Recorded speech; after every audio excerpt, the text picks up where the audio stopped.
Dobar dan, pozdrav svima, dobrodošli na još jednu recenziju. Danas na repertoaru imamo, kako ste vidjeli u naslovu, ljubav na prvi pogled, Hondu CBF 600. Ovo je S model, imamo također i N model. Model koji se proizvodio od 2008. do 2013. godine. Mislim da se ovdje nema šta puno govoriti. 4 redna cilindra, 76 konjskih snaga, 56 Nm okretnog momenta, šta je za 600 nekako i ok. Ovjes, podesiv samo preload, dimenzija guma 2017, naprijed 120, a straga 160. Nismo to baš navikli vidjeti kod ovakvih motora, ovo je više nekako za 180 gumu. Međutim, 160 guma ima svoje pogodnosti, a to je da će biti lagan za obaranje u zavojima, to jest da će se lako prebacivati i brzo. Poznatija kao bomb proof mašina, znači neuništiva, jako kvalitetni motori, jako jeftini motori ako gledamo polovne. Vodeno hlađenje, 6 brzina, analogni satovi bez puno struje, jedino što je digitalno to je sat za gledat koliko je sati. Visina sjedišta 78,5 cm, znači može ga voziti neko i niži. Honda je oduvijek bila predviđena za one malo nižega rasta, tako da to je dobro. Oko 235 kg sa svim tekućinama, na internetu su podaci da ima 218 prazan. Koga uopće zanima koliko motor ima prazan? Položaj sjedenja uspravan, kolina kad su u borbenom položaju može sjediti neko viši na njemu. Volan je kod polnice, koji ne znam šta je polnica, to vam je ona stara bicikla sa onim volanom. Motora ima dosta ispred mene, to mi se jako sviđa, znači dosta je prostran. 20 litara zapremnina rezervara, a ja bi više prestao s pričom i idemo se malo provozati. A mi vidi sad šta naš CBF može, kao šta vidite velike su gužve. Nema sudara, nego su samo predizborne kampanje i onda su svugdje radovi i onda čekamo da prođu izbori pa će onda više neće nigdje biti radova. Klasična hrvatska priča, autobusi u lijevoj traci i tako. Zanimljivo uglavnom. Mislim da ćemo morati čekati da prođemo skroz ovu cestu.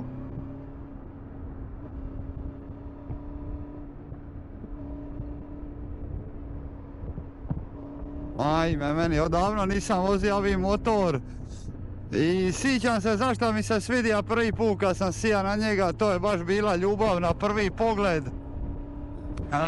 Bandit ove godine mi je ružan s onim kockastim svitlom, ovo mi je puno ljepše, uglađenije, jel? Naravno, samo zato što je i sama Honda. Ovo ide nekako u onu klasu sa Phaserom i Banditom, Suzuki NSV-om. Iako Suzuki SV može biti možda malo zanimljiviji zbog 2 cilindra. Šta dere vitar, ovo je strana. Baš puše jako, ali kako je bila ona kiša, potrošio sam sam materijal koji sam imao u rezervi, tako da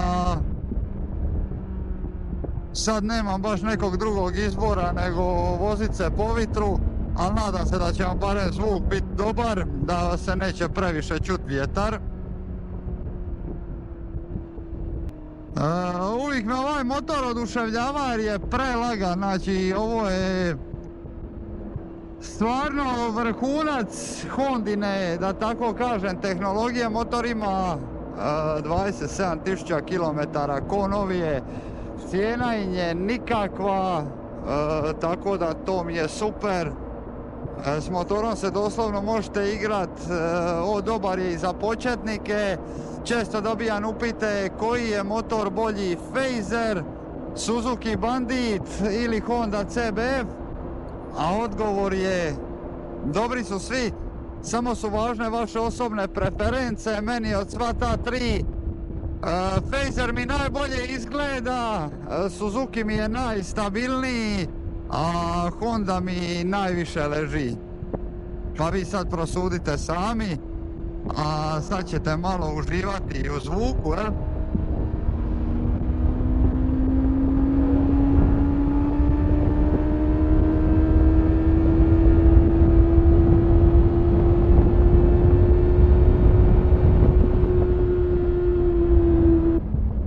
Uglavnom, šta se tiče samoga ovjeca, ovjec mi je top.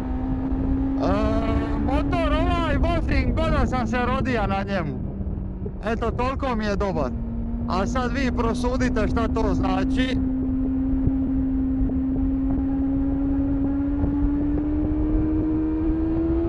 Strašno precizan, lagan, ne preoštar, a nije ni malo oštar, tako da reka bi da je ovo jednostavno Hondina simfonija.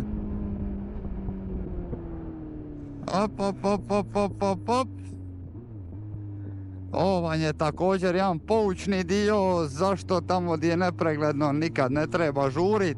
Jer kao što smo rekli, do 110 možeš reagirati na sve, preko 110 samo puka sreća. Motor ovaj naspram njegovog prethodnika je dosta poboljšan. A kako to zapravo mislim? Zato što ovaj, ajmo reći, vuče iz malo nižih okretaja. Ali zapravo kao i kod Yamahe Fazer i Suzuki Bandita, dok ga ne potraš u 10.000, jako je dosadan. Dosadan za nekoga ko ima iskustva. Za nekoga ko nema iskustva ovo će mu biti fantazija. Vibracije, pa skoro da ih i nema, ali to je nešto što smo mi već navikli vidjeti od Honda, jel tako? Znači ono, nema vibracija, nema ništa, to je toliko lipo uglađeno. Mjenjač je ko da klikate mišon, eto toliko mi je dobar. Ovdje ima podešavanje preloada, znači ono što se gleda po vašoj težini.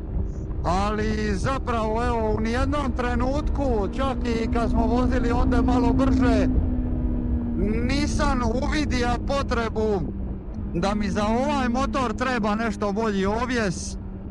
Još pogotovo sa ovim Continental Conti Attack gumama, mislim da nemamo tu šta puno uopće pričat. Grip bolestan, lagano se pribacuje iz jedne strane na drugu. Naspram CBF-a 1000 ovakvoga, onaj vuče okreta iz podruma. Međutim, za nekoga krakatijega, to jest nekog malo višljeg vozača, koljena se moraju dosta savinit.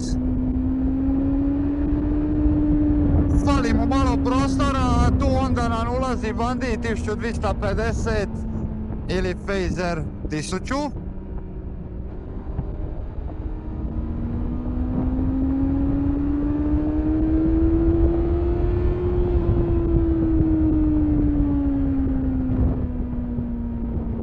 Ovo je doslovno bomb proof mašina.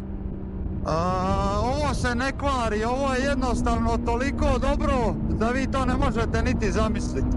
Eto. Pogledajte ovo sada.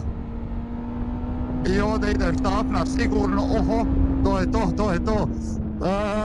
Pretpostavio sam zato što sam već vozio ovaj motor i doslovno možete ostrugati štapne bez imalo muke.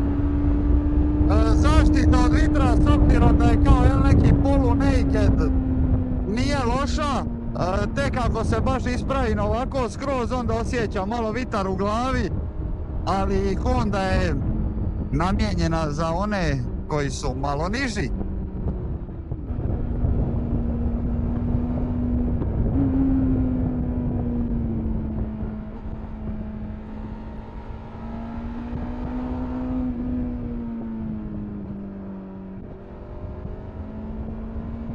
Predivan motor. Ja nemam šta drugo reći nego da je motor baš predivan. Kočnice na nivou, tu se stvarno nema šta reći. Ovo je vrhunski all-rounder, hoćeš li se provozat malo življe, hoćeš li, nemam pojma ni ja šta, putovat sa njim, možeš čak i to. Također ima kombinirani ABS, šta je, kako sam rekao, odlično za početnika. Ali kako ovaj motor strašno vata okuke, ovo je baš divota, eto. Tipa neki puno lošiji motori su na cijeni, dok ovaj baš i nije, s obzirom da ono sve šta vam nudi.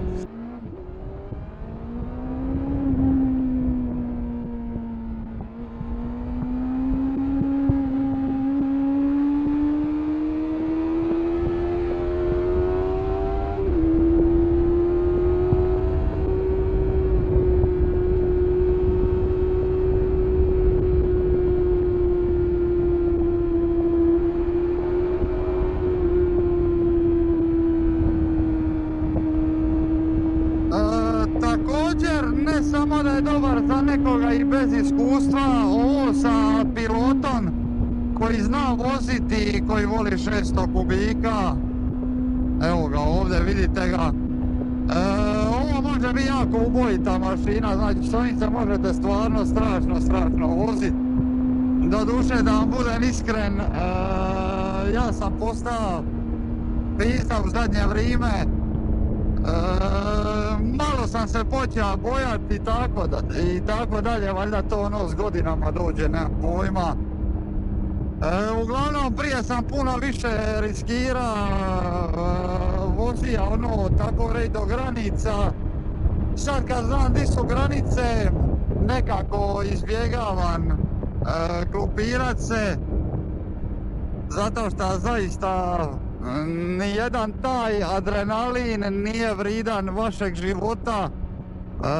Zbog 10 sekundi uživanja i vožnje brutalne, da vam to bude zadnja vožnja, ja ipak biram ono da se ipak vozim malo još koju godinu barem. Ako me razumite, znači nije sve u toj brzini. Vidjeli ste i kroz moje recenzije na masu motora male kubikaže da se ja nasmijem, jer kubikaža i brzina nisu nužno potrebni da bi vi osjetili taj adrenalin. Tako da trebate naučiti uživati u motoru, ovo nije za ispoljavanje frustracija, ovo nije da bi vašu jadost uklonilo, ovo je nešto što treba biti razonoda, a i da ne kažem sami hobi, jel? Malo brusit svoje vještine. Moj najdraži savjet koji mogu vama dati je, ako možeš neku okuku proći sa 200, prođi je sa 10 km/h manje. Ako neku okuku možeš proći sa 90, prođi je sa 80. Znači uvijek imaj u glavi, koliko god možeš brzo vozit, daj samo tih 10 manje da sačuvaš sebi glavu, a vjeruj mi da će ti biti jednako dobro i da ćeš se jednako dobro zabaviti. A sad kad smo vidjeli da naša Hondica ima i dobre kočnice i da nije baš dobra u niskim okretajima, u srednjim je onako, u visokim je bomba, ja nemam šta drugo nego vratit se na mjesto zločina i donijeti nekakav zaključak. Evo smo došli do kraja i još jedne recenzije, nadam se da vam se motor svidija, jer meni definitivno je, vozija sam ga ima par godina i stvarno sam gušta, zato što je motor jako lagan, vozan, ova guma od 160 doslovno se baca ko igračka. Ovo je direktan konkurent Yamaha Fazer Suzuki Bandita, pitanje je samo što se vama više sviđa i kako sam ono već bija reka, Yamaha Fazer mi je najlipša, Suzuki mi je najstabilniji i Honda mi je najvoznija i najviše mi leži. Što se tiče kočnica, odlične, što se tiče snage, oštrine i preciznosti u zavoju, to je stvarno top. Ono što ja možda malo zamjeram je što je motor dosadan i zato i je motor za početnike, doduše može ga voziti neki iskusni pilot i to jako, jako dobro.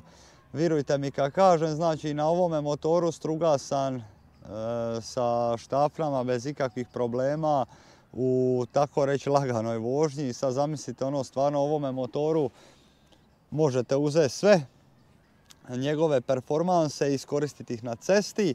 Ovjes u jednu ruku je super, u jednu ruku je ok. Zašto super?